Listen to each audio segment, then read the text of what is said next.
Rabbi, for inviting me back. Today, we just started, just a few minutes ago, is Rosh Chodesh Av, is the kickoff of the 9 days. The days where on the Jewish calendar, we start commemorating and start acting different acts of Aveilus, of mourning, in commemoration of the loss of the Beis HaMikdash. So I thought it would be befitting to speak here tonight to start getting us ready towards Tisha B'Av. May we be zocheh that it will not be a day of mourning, rather a day of celebration, but nonetheless to still get ready, because we know that Kol HaMisabel al Yerushalayim zocheh v'roeh b'nechamasa. Anybody who mourns over Yerushalayim, he is the one who merits to see it in its redemption. So hopefully in tonight's learning, trying to understand a little bit about the mourning of Jerusalem and how it became and how maybe we could overcome it, so then we'll be zocheh to truly merit to see the rebuilding of Yerushalayim, maybe already next week, and we wouldn't have to sit on the floor mourning on Tisha B'Av. There's one day, what's fascinating is the day of Tisha B'Av. I was just meeting with a group of students in Aish, and I was telling them, like, just imagine the Jews that left Yerushalayim just under 2,000 years ago. So when they left the first year, they're out, they're in exile, they're out in Rome, the first few years. So it makes sense. They have their day of mourning, the day that the temple was destroyed. They're sitting on the floor and they're mourning. But not only do they have the day of mourning of Tisha B'Av, that everyone sits on the floor, a fascinating sight if you've never been at the Kotel, whether it's the night of or Motzei Tisha B'Av, towards the end of Tisha B'Av. It's something that is unbelievable to see the entire Jewish people coming and mourning the destruction of the temple. But just imagine the people who left Eretz Yisrael, and the first year they're sitting on the floor. The first 5 years they're sitting on the floor. And you know what? Also in the highest moment of celebration, when we tell over the story of the Jewish people, the night of Pesach, what's the line that we end our Seder with? And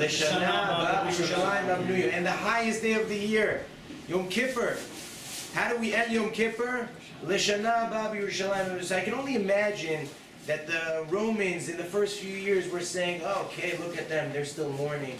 They're still saying next year, and they're laughing about it. 50 years go by, and they're still saying it. 70 years go by, 100 years go by, the grandparents who still remembered Beis HaMikdash are no longer with us, and still the Jewish people, on the day of excitement, when we say over the story, they say next year in Jerusalem.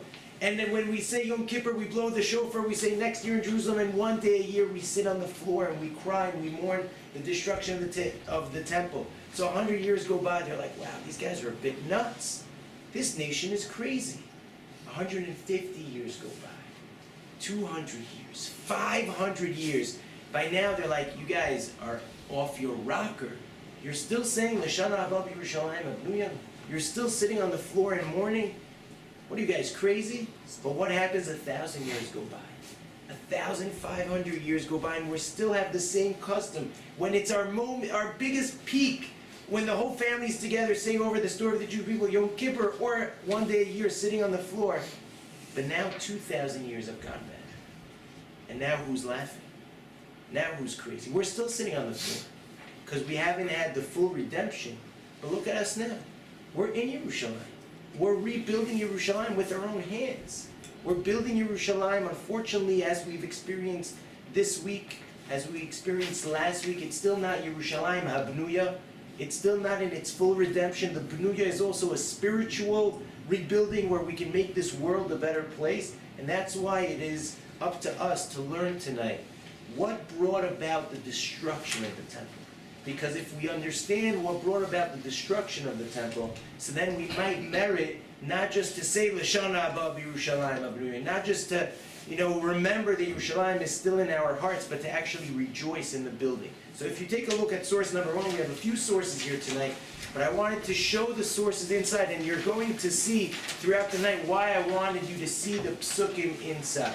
Source number 1 is the Yerushalmi. The Yerushalmi tells us, Amru, Kol dor she'eno nivna b'yamav, Ma'alim alav ki'ilu hu ichrivo. The Yerushalmi tells us any generation that the Beis HaMikdash is not rebuilt in our time, it's as if we destroyed it.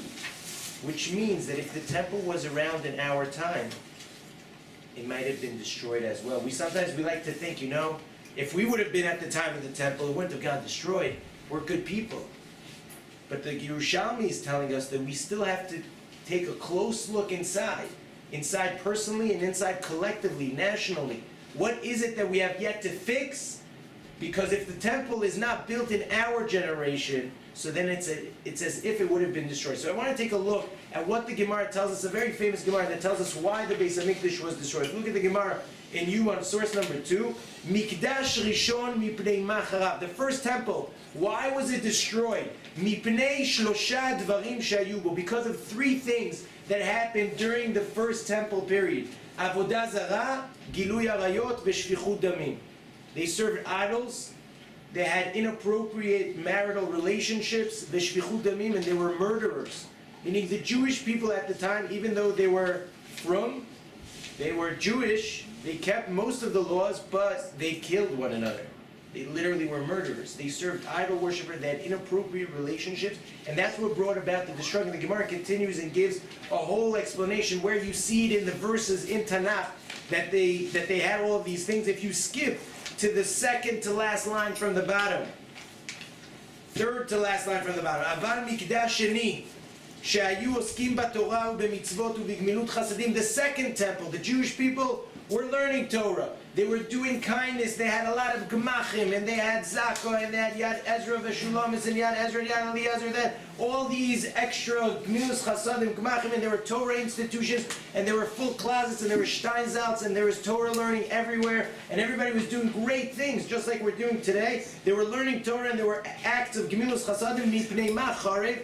Why was it destroyed? Mipnei she'ayta bo sinat chinam. Because there was sinas chinam, because there was jealousy, there was baseless hate between the Jews. Lelamdecha sheshkula sinat chinam keneged shalosh averot avodah zara gilui arayot v'shfichut damim, which comes to teach you that baseless hate, sinat chinam, is equivalent to the 3 big sins of serving idols, of murder, and of inappropriate relationship. So what does this tell us today? We know why the first temple was destroyed. We don't necessarily feel that it applies to us. We don't necessarily, you can come on in, there's plenty of room here, and there's plenty of room over there, it's okay. If we don't necessarily feel that,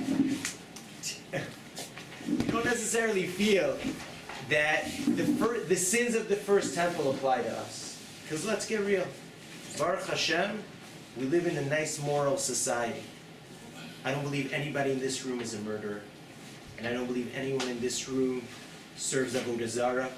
And I don't believe anyone in this room, even though unfortunately you might hear some of those stories, that it does inappropriate, immoral marital relationships. Most people are, so we don't lack in the sins of the Bais Rishon, but are they still nogea to us today? But the Beis HaMikdash was destroyed because of those things, and yet the second Beis HaMikdash is rebuilt. Second Beis HaMikdash is rebuilt, we have kindness. The Jewish people have Gmachim and Gmilut Chasadim. They learn Torah, but they have baseless hate. What does that mean? They're doing kindness, but they hate one another? How are they doing kindness and hating one another? And where do we find... You do kindness, but not from the bottom of the heart, okay? I like that, for their own personal interest. Where do we find in Judaism that if you don't like somebody, God is going to destroy the Jewish people and exile them, all of them? It says in the Torah, don't serve idols. And it says don't have inappropriate relationships. But where does it say, if you hate somebody, that's it, that's the worst of all? What's going on over here? I want to take a deeper look to understand why Sinat Chinam is so bad. And I want to take a deeper look to understand how the Averos of the first Beis HaMikdash apply to us. Do they even apply to us? What's going on here? In order to understand these 2 levels, the first Beis HaMikdash, the second Beis HaMikdash, why they were destroyed and how it applies to us, I want to take a deeper look at Megillat Eicha. If we had to choose one word that represents and that summarizes the destruction of the Jewish people, the lament, the mourning over the Jewish people's destruction, what would that one word be? Eicha. The word Eicha. Now why do I choose that word? not because it says it on the top of the sheet and that's the name of the shir, but because it appears in this week's parsha, and it appears in this week's Hatorah, and it's going to appear in the Megillah of Eicha that we read last year, but we're in Yirtzeh Hashem not going to read this.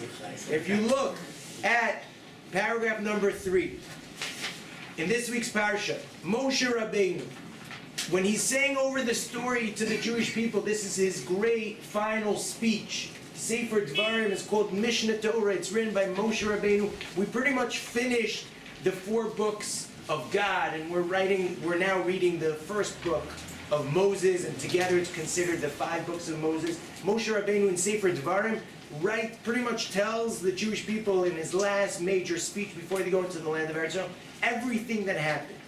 And one of the things that he tells them, he's like, oh, and you guys started complaining, and I turned to God and I told him in paragraph number 3, Eicha esa levadi talchachem umasachem verivchem. How can I carry your burden by myself? And how do we read this? We have a Balkora over here. How do we read it? We read it with the trup of Eicha, because we're already remembering the word of the lamentation of Eicha. So in laning we say Eicha esa levadi talchachem umasachem verivchem. We're already remembering the niggin of Eicha. Also the Hatorah that we're going to read in paragraph number 4, Eicha הייתה לזונה קריה נאמנה מלאתי משפט צדק ילין בה ואתה מרצחים. How it was that the city it was such a faithful city, קריה נאמנה, and it turned into their murderers walking around it. The word Eicha, what does the word Eicha mean?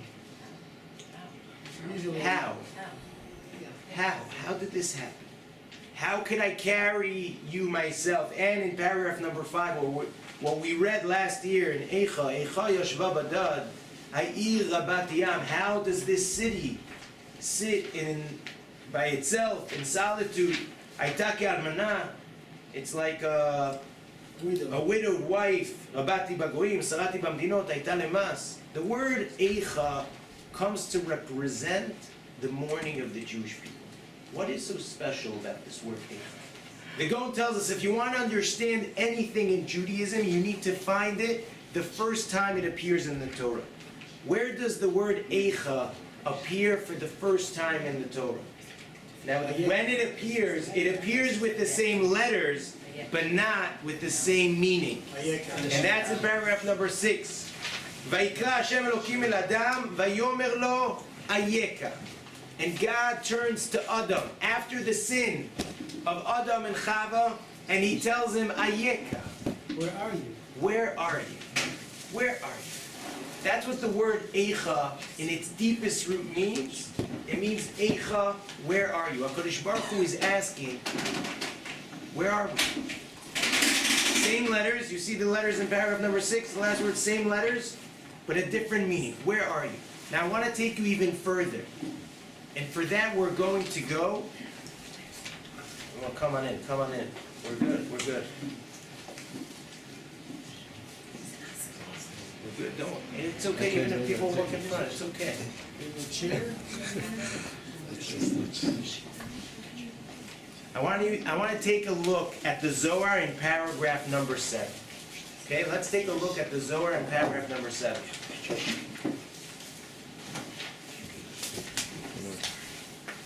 Okay. We're good? You have a chair? Doesn't matter. Okay, good. Don't worry, it's people walk in front, it's okay. You got it.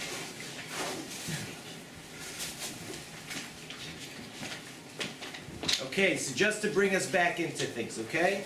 We're asking a few basic questions. Question number 1 that we asked.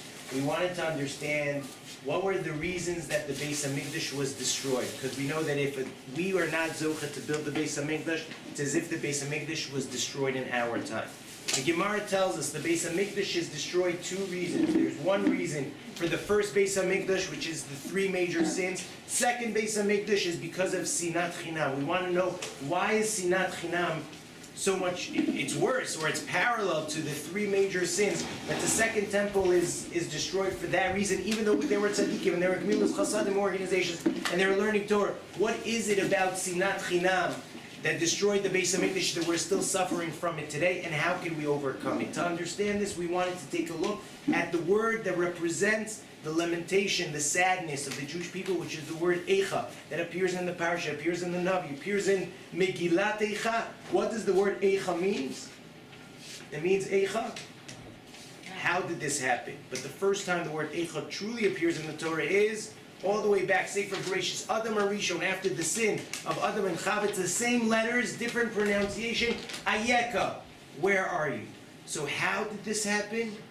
And it's also, where are you? Ayeka. If you look at the Zohar, and let's take a dive a little bit deeper into what the Zohar is revealing to us in paragraph number 7. Says the Zohar, Vayikra Hashem Elokim el Adam vayomer lo Ayeka. The Zohar in Bereshis, where Hashem turns to Adam Rishon and tells him, where are you? Hacha ramizle, here he hints to him, de'atid lecharva bein mikdasha velemivke eicha. Over here, HaKadosh Baruch Hu gives a hint to Adam Rishon that in the future, the Beis HaMikdash is going to be destroyed and he's going to cry, Eicha. How did this happen? Hadau dechtiv Eicha yashva badad. This is what it means when the pasuk says, how does the city sit alone? Eiko. Eiko. Now the Zohar is splitting up the word for us into two different words. Eiko. Eicha is Eiko. What does the word A mean? Aisha. Over there. What does the word A mean in Lashon HaKodesh? Let's take a look at paragraph number 8. Vayomer Hashem el Kain, Ei hevel hachicha. Eifo, where is Hevel your brother? God speaks to Cain after he murders his brother, and this is the first time the word A appears in the Torah. It means where. Ei hevel hachicha, where is Hevel your brother? The word A means where, and what does the word Ko mean? Where is Ko? Eicha, Eiko. Where is Ko? What does the word Ko mean? Let's take a look at what the word Ko means. You turn the page to the other side. The Parshas Matos that we read last week. Zeh Hadavar. This is Moshe Rabbeinu's prophecy. Zeh Hadavar. Moshe nitnaba beko amar Hashem kachatzot halayla. Moshe Rabbeinu, most of his prophecies were Ko Amar Hashem.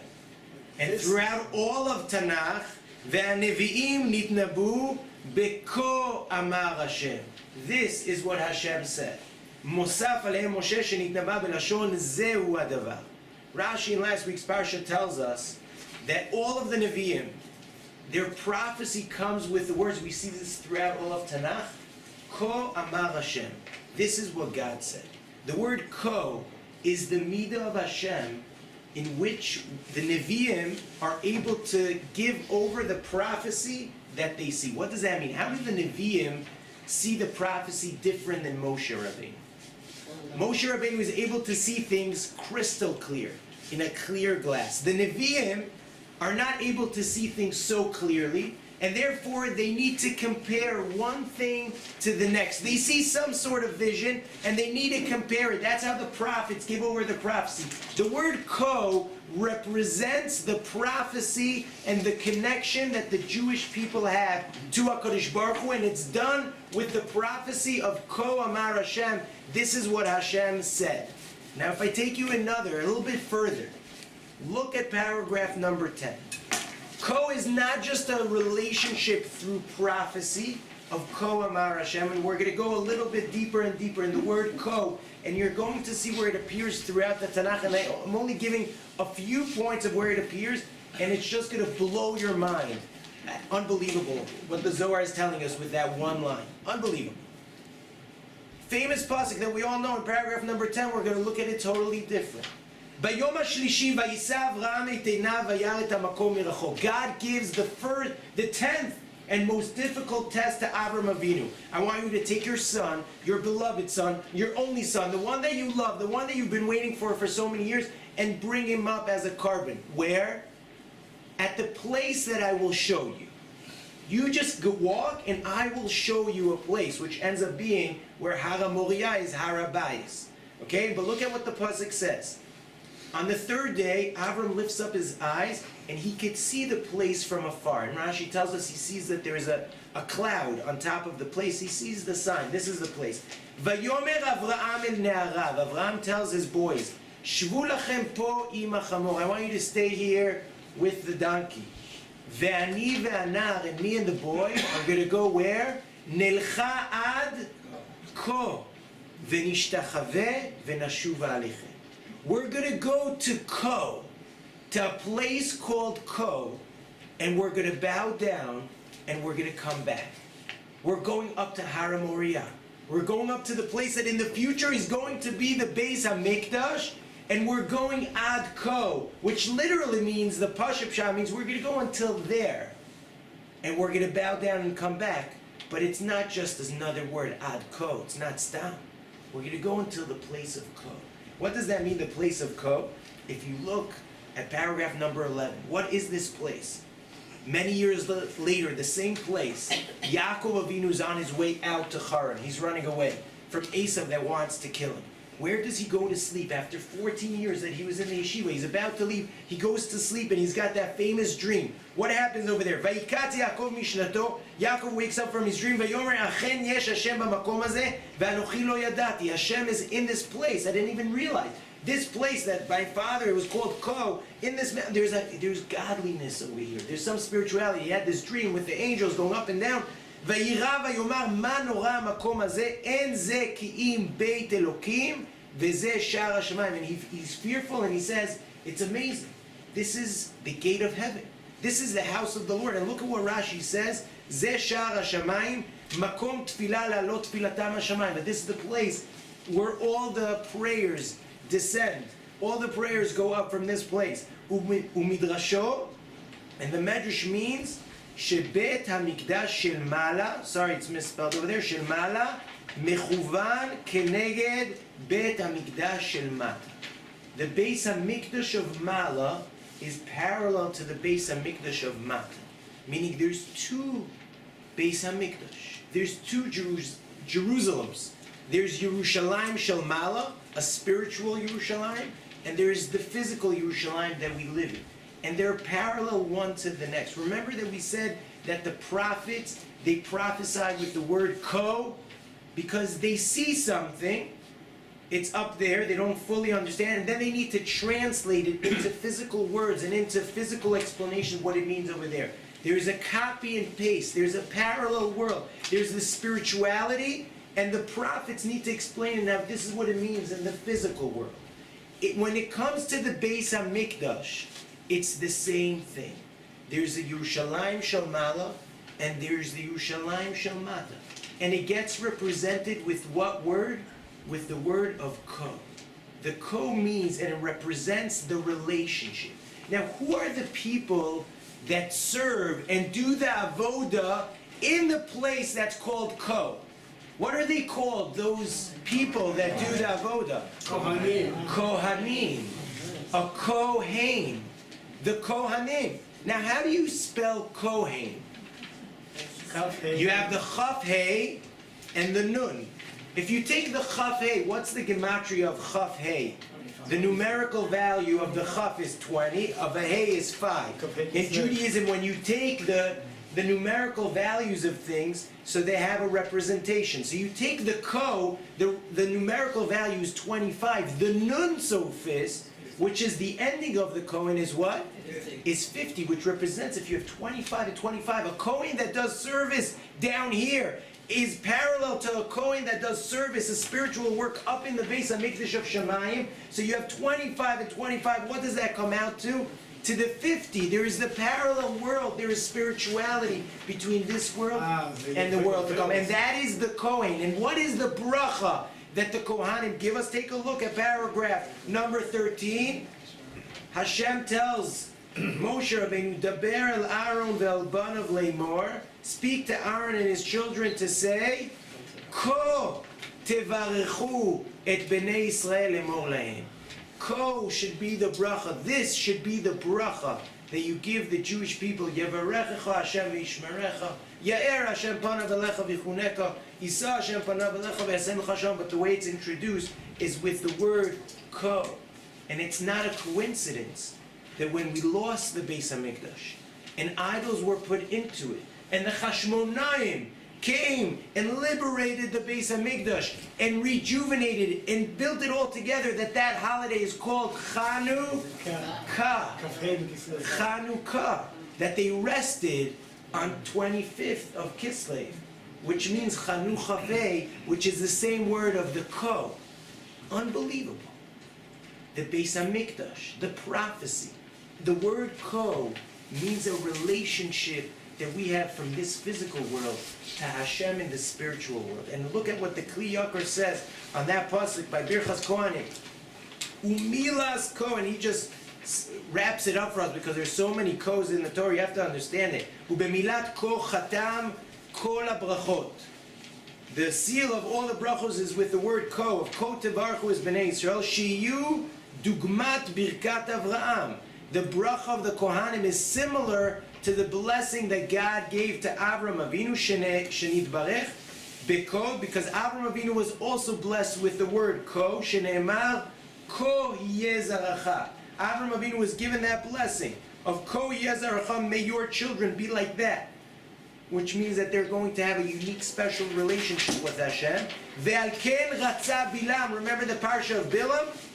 And that's why Bilam wanted levatel mi Yisrael birkat ko. He wanted to nullify and destroy the bracha of the ko that we have. Sheneemar hityatzeb ko al olotecha ve'anochi ekra ko. Bilam, if you read we read these psukim so quickly, but the Kli Yakar, which is coming already from the Zohar and from the Mefarshim, is telling us that Bilam wanted to undo the bracha of ko, so he tells Balak, you stand over here, hityatzeb ko on your korbanos, ve'anochi ekra ko, and I'm going to call it ko, ve'amru b'midrash, ata bekorbanetecha tevatel birkat ko yezarcha, you with your korbanos will undo the bracha of ko that Avram Avinu got, ve'ani avatel birkat ko tevarchu, and I'm going to destroy the bracha of ko tevarchu in Bnei Yisrael, or the bracha of Aaron HaKohen. Unbelievable. The word ko means a relationship that we have, and therefore now we are starting to understand a little bit why this is the word that symbolizes the lament and the cry of the Jewish people throughout the years and throughout all the generations. Eiko. Where has this relationship gone? Where is the parallel of Yerushalayim Shel Mata and Yerushalayim Shel Mata? Where is it? And that is the biggest cry of all. Where is it? Where has it gone? Eicha, where are we? And where is that? Where is that relationship? Because if you think about it, and this is really what it is that we're crying over. What exactly is Judaism? If you ask somebody, if I tell you, what is Torah? What would you say? Hashem. Torah is a relationship with Hashem. Torah is Hashem. People normally will tell me that it's mitzvos. What are mitzvos? Commandments, all the things that we have to do. But Judaism, in its deepest form, right? Have any of you ever been in rules? In rules. Rules? In rules. Have you been in rules? Okay, let me rephrase the question. Have you ever been in a relationship? Yes. Yes? Yes. You've been in a relationship. Do relationships have rules? Yes. Rules. Rules. Yes? Yes. R-U-L-E-S. Yes. Relationships have rules, but if I ask anybody, have you been in rules? They're like, what are you talking about? We don't live in rules.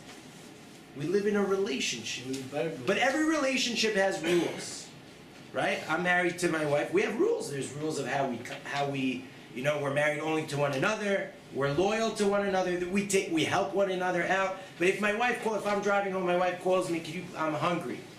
So what do I say? What would you like? Okay, what would you like? I would like to give you some supper. So she says, I would like to have some pizza. So what do I say back? Well, what kind of pizza? She wants Pizza Hut. Maybe she wants Big Apple pizza, right? But a good husband was going to ask, do you want any toppings on there? Right? She just said, I'm hungry, and I say, what would you like? She says pizza. What type of pizza? What store? What can I put? Do you want chips on the side? Do you want? Meaning I'm asking more and more. How could I do to help you? That's because we have a relationship. Let's say chas v'shalom, the relationship is not so good. Okay, it's okay, but it's not so good. As she calls up and I pick up, I'm like, hey, what's up? She's like, oh, I'm hungry. I'm like, okay, I'll get something. Right? Because I don't have time to ask too many questions. Because the relationship is not, and if the relationship is not good at all, and I see on the speed dial that it's my wife, so what do? I'm like, right? Do I pick that up? Now, even if you have a great relationship, you might have like a moment in your relationship or a moment in time that you can relate to any one of those stages, because sometimes within relationship, there are moments where we might feel like we are living in rules. And the rules are the dominant ones and not the relationship. Now, no one likes to live in rules, and chas v'shalom, if somebody feels that it's getting to this situation that I have all these things that I have to do, and it's a burden, so then no one wants to stay in that relationship because they're not viewing it as a relationship, but they're just viewing it as things that I have to do, and no one wants to do things all the time. Because that's just annoying, I want to be free. But if it's a relationship, it's not things that I have to do, it's things that I want to do. Because this is important to me, and I understand that the rules and framework is what keeps that relationship going. That's what Judaism is all about as well. A lot of people have the misconception to think that Judaism is a set of rules that you have to abide by. If it's a set of rules that we have to live by, I don't know about you, but I do not want to live in a set of rules. That's school. That's school. No, I didn't like school. I don't know, some people like, my son likes school, but he's good with, I don't know, I guess rules don't bother him because he's good. He follows them. Right, he follows the rules. I didn't follow the rules as good, so therefore I didn't like rules. Right, we don't like to be in rules, we don't like to be in school. But Judaism is actually a relationship. It's a relationship between mankind and God Almighty. And the relationship, just like every relationship, in order to foster it, in order to keep it, it has certain guidelines that help keep that relationship going. And in fact, the word mitzvah, that is loosely translated as commandments, we normally view every mitzvah as a commandment, something that I was commanded to do, something that I have to do. Whereas the real translation of mitzvah, when you understand the depth of it, because there is the mitzaveh. What's a mitzaveh? Someone who commands. There's the mitzuveh, someone who's commanded. And then there is the tzivui, which is the commandment. Where does the word mitzvah fit in? The word mitzvah means the combination of all three of those things together. The relationship that is formed between the commander and the person who's commanded, through the commandment, there's a building of a relationship that is formed at that point in time. And in fact, the word mitzvah comes from the root word tzavta. Tzavta means together. Right? You ever see like a crew in Israel? What does it say on their shirts? Tzevet. Tzevet means a crew. What does a crew mean? A team. We're working together to reach a common goal. We're a team. We're on the tzevet of God. We're on the same team. We have a relationship. That's what Judaism is all about. Judaism is about a relationship. And when there is no relationship, when the Jewish people feel that they are in a set of rules, and they just want to walk away from those rules because no one wants to just live, I have all these things to do, so then the relationship is broken. When the relationship is broken, that is the biggest cry of all. Eicha. Where is that relationship? Where did it go? That's our cry, is Eicha. What's God's cry? The same exact letters. But he's crying, Aicha. Where are you? Where did you go? Why did you leave me? We had a beautiful relationship. And he's crying, waiting for us to come back. And we're crying, Eicha, where is that relationship gone? We used to have once a relationship, and it's no longer here on its hind level. And that is what it is that we're crying over on Tisha B'Av. And I'm going to take it one step further. Because if you think about it, who are the Jewish people? Even more specifically, What is the makeup of the Jewish nation? What is normally a nation in the world? What are the characteristics of a nation? Every nation has what? They have a common land, a common language, custom and culture, Leader. Gold, goals, leaders, flag, right? A shared history. Let's think about the Jewish people. Until 70 years ago, I'm not talking about right now, even though it's true even now to a certain extent. 70 years ago, we didn't have a common land because no one lived here. We were dispersed all over the world for all of those hundreds of years that the Jewish people are sitting on the floor and saying, lamenting over the Beis Hamikdash or saying L'Shana Babi Yerushalayim. We didn't have a common land. We were in Russia, we were in Europe, we were in Africa, in South Africa, we were in the United States, in South America. We didn't have a common language. Jews couldn't even communicate with one another because they didn't speak Hebrew at the time. Some spoke Yiddish, some spoke Russian, some spoke Arabic, and some spoke English. They were dispersed. We didn't have a flag. So what exactly are the Jewish people? We didn't have all of those makeups of what a normal nation has. So what made up the Jewish people, the Jewish nation, for 2,000 years? Is it Torah? Is it our religion? Because I believe, and this is true halachically as well, it doesn't matter if a Jew is religious or not religious, anti-religious, pro-religious, whatever type of religiosity he has or doesn't have, he's a part of the Jewish people. He's a Jew. So you can be a part of the Jewish people even if you're not religious. So what makes us the Jewish people and the Jewish nation? We're not even a regular religion because you're part of the Jewish people even if you're not religious. We kept our names. We kept our names, somewhat. Children of Kept the Yaakov. clothing. Okay, children of Yaakov. Okay, I want to focus on that one word. I think the Jewish people are one word. We are a family. We started as a small family of Abraham, Yitzchak, and Yaakov. They went down to Egypt. We grew as a large family. We suffered together. We came out. Vayetzu lemishpechosehem letzivosam. They left as families, as shvatim, and we entered the land of Eretz Yisrael.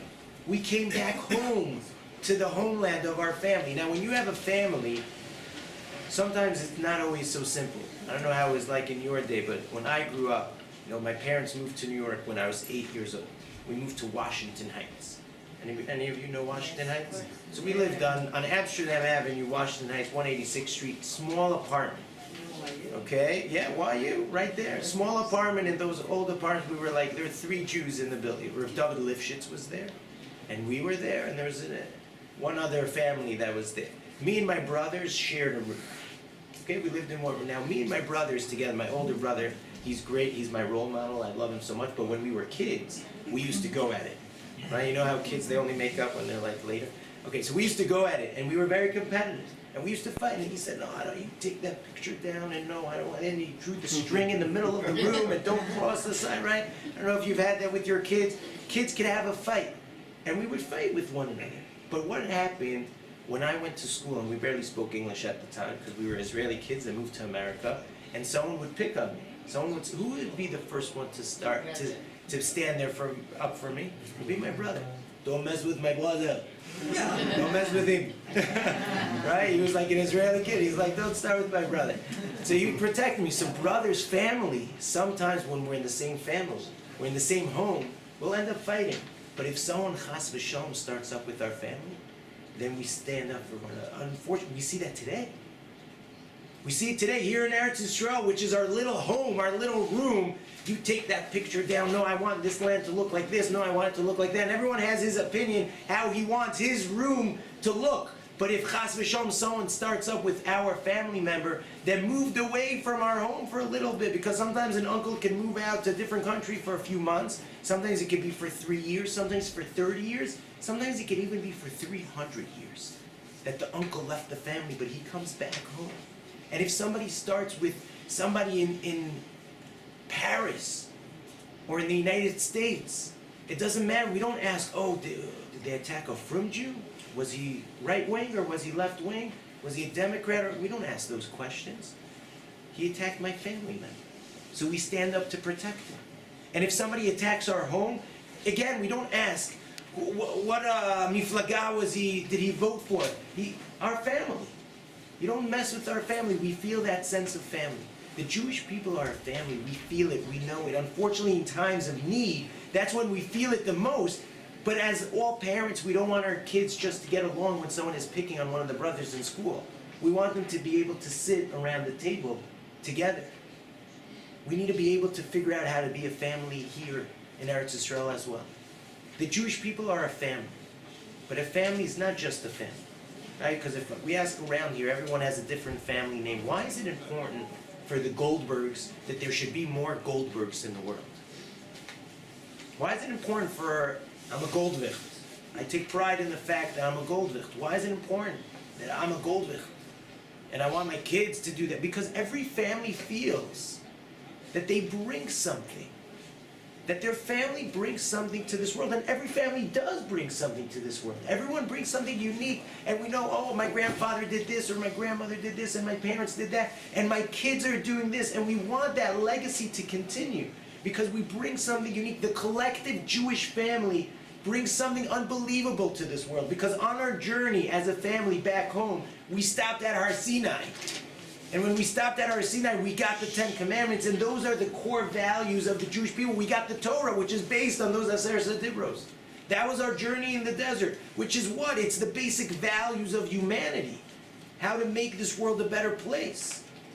And that's why, and the whole world accepted upon them these Aseret, don't kill, and don't steal, don't lie, don't covet, have a day of rest, honor your parents. Believe that there is one God in the world.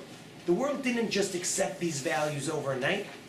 We went into Golos, and eventually they accepted the values that we encouraged the world to accept. Education for everybody.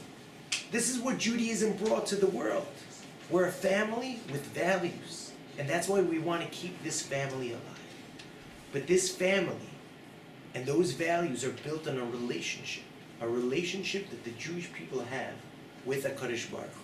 And that's why when someone is in that relationship, the way the Zohar brings it down is Yisrael, the Jewish people, and HaKadosh Baruch Hu and the Torah are one. If somebody is attacking the Jewish people, why do they hate us so much? It's because we represent those values. And they don't like that we bring a certain consciousness to this world. And are teaching the world what's right and what's wrong. They don't like that. No one likes to be told what to do. Especially if they feel like, oh, you know, you guys are too good, or we expect more from you. Because we represent God in this world. And that's why there's a fight against us. But that's also what the Churban and what the two Churbanos were about. The first Beis HaMikdash was destroyed because of what? Because of the 3 major sins that we did. Which means that the Jewish people lost the relationship of the values that God gave us at Har Sinai. They no longer understood that they represent something, that they can make this world a better place. They started acting like the rest of the world, and there was murder, and there was idolatry, and there was adultery. They were behaving like anybody else. And God said, if this house, which represents the values that I taught to the world, Ki mitzion tetzei Torah, Udvar Hashem Yerushalayim, from Torah, from Zion, from Zion, emanates the wisdom and the values of the world. If you cannot teach those values to the world, so this house is worthless. So he destroys the house. The Jewish people do tshuva. Purim, they were mekabel on themselves again, the Torah. They come back, they rebuilt the second Beis HaMikdash, and they're learning Torah. And they're doing Chesed. And they understand the values that they stand for, just like we do today, and just like everyone in this room understands as well. We know what the Jewish values are, and that we stand for something. But what did we lose? We forgot that we're a family. We're one family. We might have different opinions. We might think differently from one to the next. We might wear different color shirts and different color kippas and vote for different political governments and for different political views. But at the end of the day, we're one family, and you can have in one family 2 kids that feel differently about different things. But they could still have this sense of brotherhood, of a sisterhood, of a family. And that's why HaKadosh Baruch Hu says, because HaKadosh Baruch Hu says, it doesn't matter to me if you keep the values, if you don't realize that you're a family. It's against the essence of who we are. And that is what it is that we're crying over the day of Tisha B'Av. Eicha. Eicha. Where has that relationship gone? Where has the relationship gone between us and Hashem? That we don't fully understand these values. Where has the relationship gone that we don't understand that we are a family and we don't have our own relationship? And that's why it's up to us to try to fix it, to try to make it better. And I want to give a suggestion on how we're going to do it. I believe the Navi and the 3 weeks are here to tell us how to rebuild that family and how to rebuild our relationship with the Kodesh Baruch. What is this Shabbos going to be called? Shabbos Chazon. Why is it called Shabbat Chazon? Because of the Hatorah. If you look at source number 16, is the first pasuk in this week's Hatorah. Chazon Yishayahu ben Amotz asher chazal Yehuda v'Yerushalayim b'mei Uziyahu. It's called Shabbat Chazon because of the first word of the Hatorah, Chazon. What does the word Chazon mean? Vision. A vision. But we have 3 special Haftarot. And in some of the Sfarim, you're going to see that they call each one of the Shabbatot of the 3 weeks based on the first word of the Haftarah. Just like we have Shabbat Chazon, some of the Sfarim in some communities used to call every Shabbos a special name. Shabbat Chazon. What was last week's Parash Haftarah? Look at paragraph number 17. Shimu Dvar Hashem Acharedim El Dvaro. Shabbat Shimu, the Shabbos of hearing. And what is paragraph number 18? Shabbat Divrei. It's Rosh Chodesh. Look at where do we have last week's Haftarah? We have a Chumash here. Shabbos Shimu. No, okay, so maybe I quoted the wrong one. Here we go. So what's the way? Okay, maybe I quoted It the wrong can one. occasionally happen that they do use it, but not this year. Normally we have 3. What are the 3 Haftarot of the 3 weeks? Shalosh V'Poranuta. Wait, let's find it. Let's find it inside. It should be here. Vayakel, Nitzavim, Pinchas, Maseh. Okay. During most years, Parshas Matos Maseh are read together. In those years, the Haftarah Parshas Pinchas is omitted, and the following Haftarah is read in place. When Matos Maseh are read on different Shabbatot, the following Haftarah. Divrei Yirmiyahu is what we read in Matos Maseh, right? In Matos, or in Pinchas, right? But this year was Pinchas, but normally we'll read it in Matos. Divrei Yirmiyahu. That's the first of the 3 weeks. Shimu Dvar Hashem Beis Yaakov. You're right, the wrong pasuk. I quoted the wrong pasuk. It's in Yirmiyahu. Shimu Dvar Hashem Beis Yaakov V'chol Mishpachos Beis Yisrael. Also the word Shimu, but I quoted the wrong pasuk. But actually, in 2 years' time, yes, they're actually going to read, because when it falls on Rosh Chodesh, they will be reading. then they'll be reading They'll be this. reading that. Some shouldn't do, and some will read the other. Depends on the Okay, day. very good. Okay, so thank you for correcting me on that. But it's also the word Shimu Dvar Hashem. Sorry, it's in Yirmiyahu, not in Yeshayahu. Shimu Dvar Hashem Beis Yaakov V'chol Mishpachos Beis Yisrael. That's what happens when you try to do things by heart. And number 3, which is what we're going to read this week's parsha, is Chazon Yishayahu ben Amos. So we have, in some of the parshiot, and I saw this brought down in some of the Sfarim, they call each one of the 3 weeks by their name. Shabbat Divrei, Shabbat Shimu, and Shabbat Chazon. And I was thinking about that. Let's see what these words mean. Chazon means a vision, Shimu means to hear, and Divrei means the speech. I think that perhaps the Chachamim who gave us these 3 parshiot, besides the fact that these 3 Haftarot speak about the destruction of the Beis HaMikdash and the crime over that time period, I think it also gives us a tool of how to rebuild the relationship. How to rebuild the relationship between people, between our family, and how to rebuild the relationship with HaKadosh Baruch. And we'll start with the more severe one, which is Chazon. When you enter any situation, the first thing you need to do is to be able to see. What does that mean, to be able to see? I spoke about it in Shul this week. If you look at Megillat Eicha, Megillat Eicha is written in alphabetical order. Eicha yashva badad, bachot tivke balayla, Aleph, Beis, Gimel, Dal. Until you reach in the second parak, when you go in alphabetical order, in the second parak, the letter, when you get to the letter Ayin, it gets switched to the letter Pei first. Pei comes before Ayin.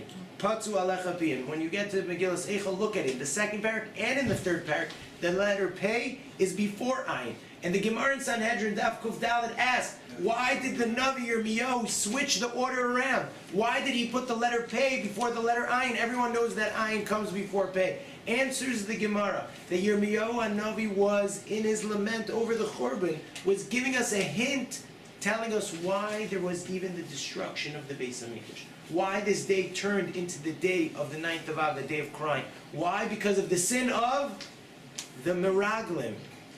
When did they come back?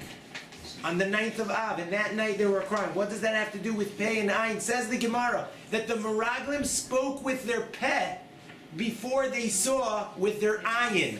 The letter Pei and Ayin also means our mouth and our eye. So they spoke with their peh before they saw with their ayin, with their eye, and that's why the Navi puts the letter Pei before the letter ayin. What does that mean that they spoke with their mouth before they saw with their eye? They walked around for 40 days, and then they came back and said that the land is not good.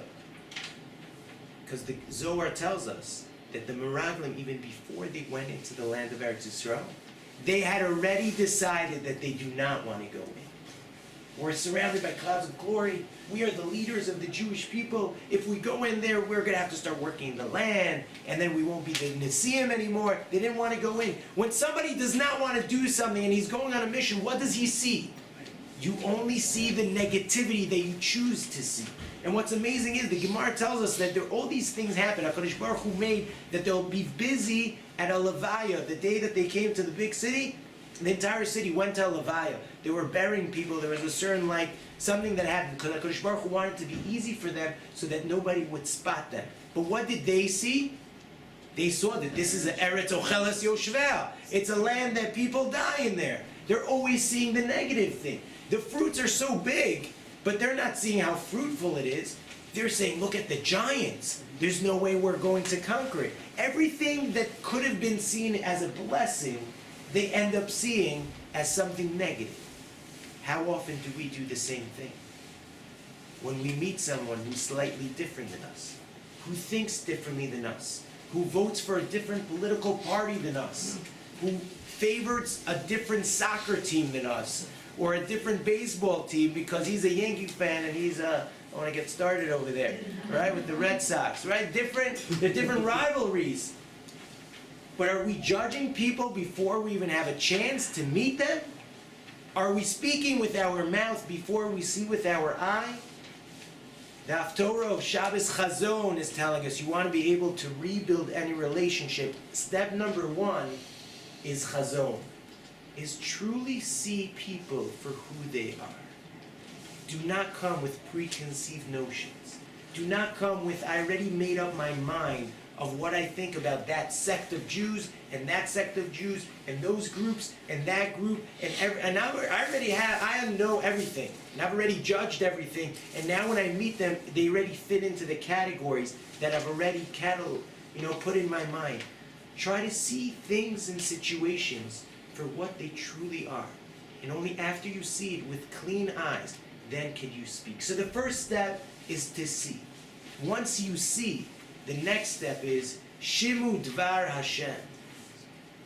Shimu Dvar Hashem is Shabbat Shimu, is to be able to listen.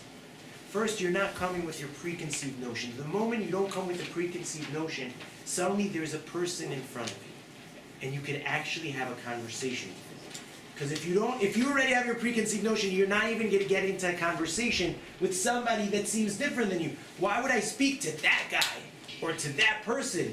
Look at him. Just look at him. Look at the way he dresses. Look at the way he walks. Look at the way he talks. He's so different than me. We have nothing in common, so we don't even want to listen because we've already preconceived notion. We've judged everyone that is not exactly like us. So the moment we are able to see him, now we can enter a conversation. But when we enter a conversation, it doesn't necessarily mean that we're actually hearing the person. I remember I was landing once on the plane, and I got all my kids. In Israel, when you land on the plane, so everyone claps, which is nice, But then what happens? The moment the plane thing and the light switches, everyone gets up. Now it takes like at least 20 minutes, half hour till they actually open the door, but everyone is up and everyone's like edging their way up and everyone's, right? And they're standing there and you're stuck. But I'm with my kids, so I tell everyone, we're sitting on our seats. Anyways, we're gonna go off last. And I'm like finding the Crocs and the Bamba and the Bisley. I'm trying to clean up a little bit.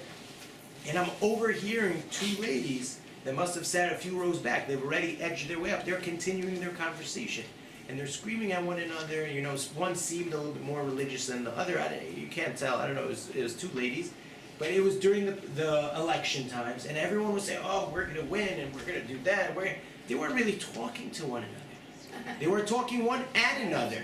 They're just talking at each one was saying their opinion and their thing. You know, I turned to my wife and I'm like, welcome back to Israel.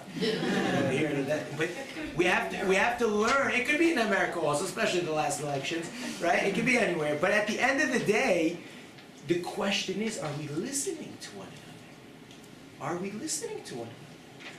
So step number one is to see people, to allow us to engage into conversation. Step number two is Shabbat Shimu, is to listen, hear what other people have to say. You don't necessarily have to agree, but you know what? When you hear somebody, then comes the next step, which is Divrei Yirmiyahu, is how we speak to other people. If we don't listen to one another, we're just talking one at another, so then our conversations are not nice, and our words may not be nice. But when we listen to somebody else, and we're entitled to argue with them, and we don't have to agree, not hashkafically, not politically, not anything, but we could say, you know what? You said A, B, and C. I agree with you about A and B, but I disagree with you on C. There's a conversation here. I heard you. I can even repeat what you said, but I disagree with you over here. That's how Beis Hillel and Beis Shammai used to argue with one another, and that's why we paskin like Beis Hillel, because they used to always bring down the words of Beis Shammai before. They used to say Beis Shammai said like this. And we hear what they said, but we disagree. We think over here like that, and this little prat.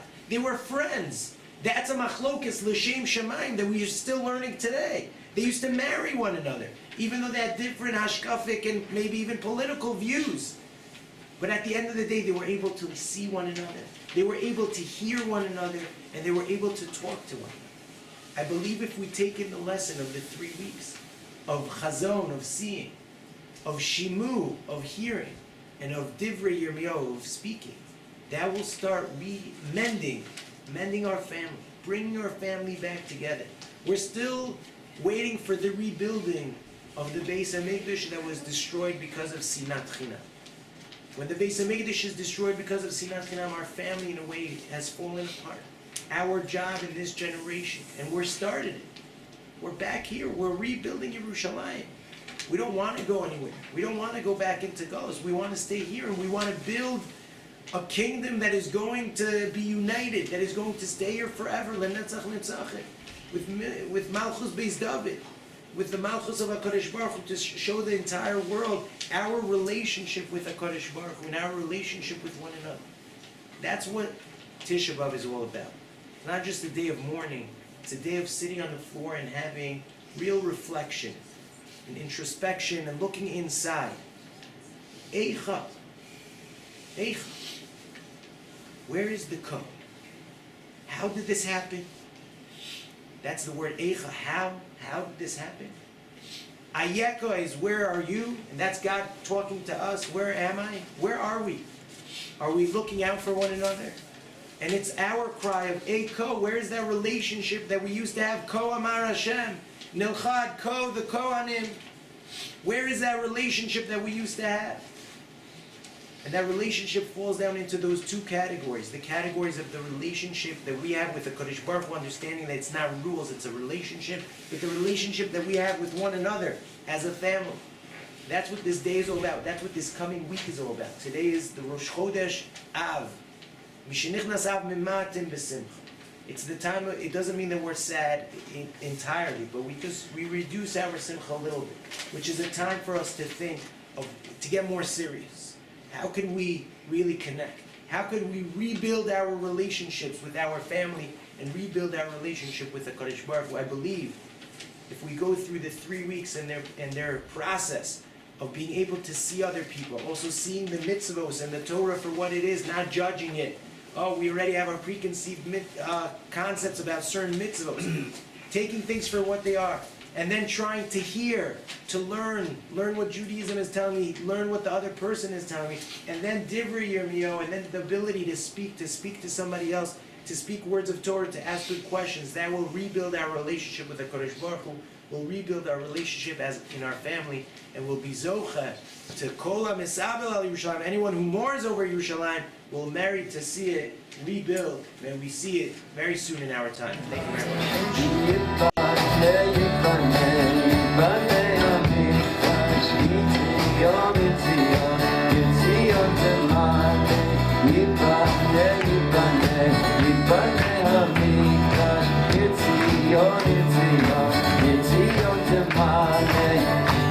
Shamash, Shir, Chadyash.